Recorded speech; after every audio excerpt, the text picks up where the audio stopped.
இங்க வந்து ஒரு 18 வருஷமா எங்களுக்கு டிபிசி இயக்கி விட்டு இருக்கு. இந்த வருஷம் வழக்கம் போல் எப்போதும் மாரி இங்க டிபிசி ஓபன் பண்ணாங்க.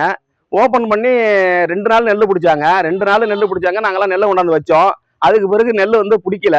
என்ன ஏன்பா நெல் பிடிக்கலன்னு நாங்க கேட்கும் போது லோடு மேனுக்குள்ள ஏதோ பணம் பிரச்சனைன்னு பேசிக்கிட்டு இருந்தாங்க. அதுக்கு பிறகு நாங்க போய் கூப்பிட்டோம், ஊர் சம்பந்தமா கூப்பிட்டு பார்த்துட்டோம். அவங்க வரவும் மாட்டாங்க. மேற்கொண்ட அதிகாரியும் யாருமே வந்து எதுவுமே கண்டுக்கல. நெல்லு பிடிச்சி ஒரு 15 நாளா இப்படியே கிடக்கு. இந்த ஒரு 800 சிப்பம் நெல்லு பிடிச்சி இப்படியே கிடக்கு. ஒரு 1000 சிப்பம் வரைக்கும் ஆடு மாடு மேய்ஞ்சிக்கிட்டு இருக்கு. மேற்கொண்ட அதிகாரியும் யாருமே வரல. நல்லா இந்த சுத்துவட்ட கிராமத்துல ஒரு 5-6 ஊராட்சியில இருந்து இங்கதான் நெல் வரும். 40,000 மூட்டை வரைக்கும் இங்க பிடிப்பாங்க நெல் பர்ச்சேஸ் பண்ணுவாங்க.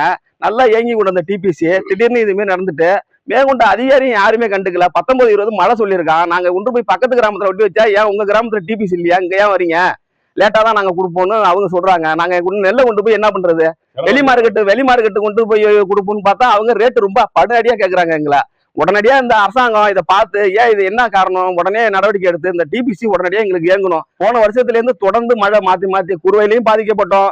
இப்ப திரும்பி சம்பாவுக்கு ஒரு நட நட்டம் அழிஞ்சு போச்சு, 2வது நட நட்டம் அழிஞ்சு போச்சு, 3வது ட்ரிப் நட்டு தான் இப்ப உளுந்து பயிரோட வரைக்க முடியாத சூழ்நிலை ஆயிட்டு 3வது ட்ரிப் இப்ப நட்டு இந்த நெல் அறக்க போறோம். இந்த நெல்லையும் எங்களுக்கு கொண்டாந்து நிம்மதியா எங்களால போட முடியல. லோடு மேனு பிரச்சனையால நாங்க இது மாதிரி பாதிக்கப்பட்டிருக்கோம். உடனடியா அந்த அரசாங்கம் பார்த்து இந்த 6 டிபிசி நாளைக்கே இயங்கணும். லோடு மேனு போட்டா எப்படி வேற லோடு மேனு போட்டு நெல் பிடிக்க வேண்டியதானே அவங்க அரசாங்க அதிகாரிகள் உடனே வந்து பார்த்துட்டு எங்களுக்கு உடனே நாளைக்கே டிபிசி இயங்குனா நாங்க நாளைக்கே நெல் கொண்டாந்து வச்சிருவோம். நாளைக்கே நாளைல இருந்து நெல் பிடிக்க ஆரம்பிச்சிடலாம்.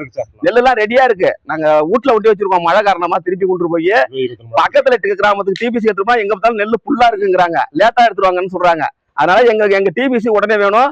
இதை அது மேற்கொண்ட அதிகாரிகளுக்கு பார்த்து உடனடியே நடவடிக்கை எடுக்கணும்.